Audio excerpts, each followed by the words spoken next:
Hey guys, Rick Curran of TV Scaly Adventures, and we're here with the Greenville City Police Department, and I'm specifically with Lieutenant Alan Johnson.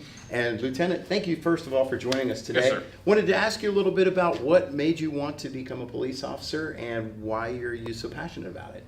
What got me into law enforcement ever since I was a little kid, I've always wanted to be a police officer. Just seeing them, my mom went to school with a bunch of police officers and they were always over the house, so that really got me interested in it. And never looked back ever since. When I turned 21, I started in law enforcement. I got close to 30 years total in law enforcement now. And Very cool. I love each and every day. Well, thank you for your service. So I know there's patrolmen, and I know it's a little different than the military. There are patrolmen, and there's lieutenants and chiefs. How does someone go from, say, being a patrolman to lieutenant? Is it a career path difference, or? Yeah, it's a career path choice when you get into law enforcement. My career started as a patrolman, just like everybody else.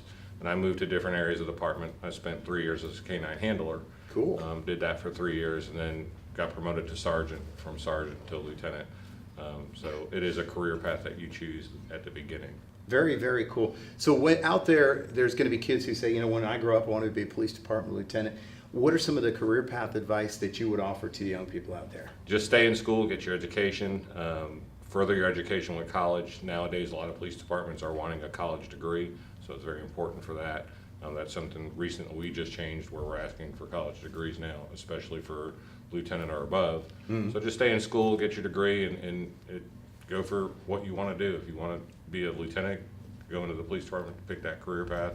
If you want to be a patrolman, then that's fine, or a canine officer like these guys. Get a chance to try a little bit of everything, SWAT, canine, That's the whole correct. 9 yards. Yeah. Many different career paths in the police department. So the one thing that I pick up from what you're saying is it's a lot easier to do this when you're young and you don't have kids and everything else. Get that college degree early on rather than trying to mess around with it when you had the kid, the mortgage, and the full-time job. Yeah, when you're single and you're able to do all that, that's the best time to do it. That's awesome. And then pick your career path from there. Awesome. Well, you guys heard Lieutenant Johnson. Stay in school, work hard, try different things in life. You never know where your passions are going to take you, but you owe it to yourself to always follow the thing in your heart that tells you that's where you belong. So stay tuned to Scaly Adventures, and like we say every single time, when you see a law enforcement officer, stop them, thank them for their day, and thank them for serving you. And remember, they're out here keeping your streets safe. So stay tuned to scalyadventures.com, and we'll see you there.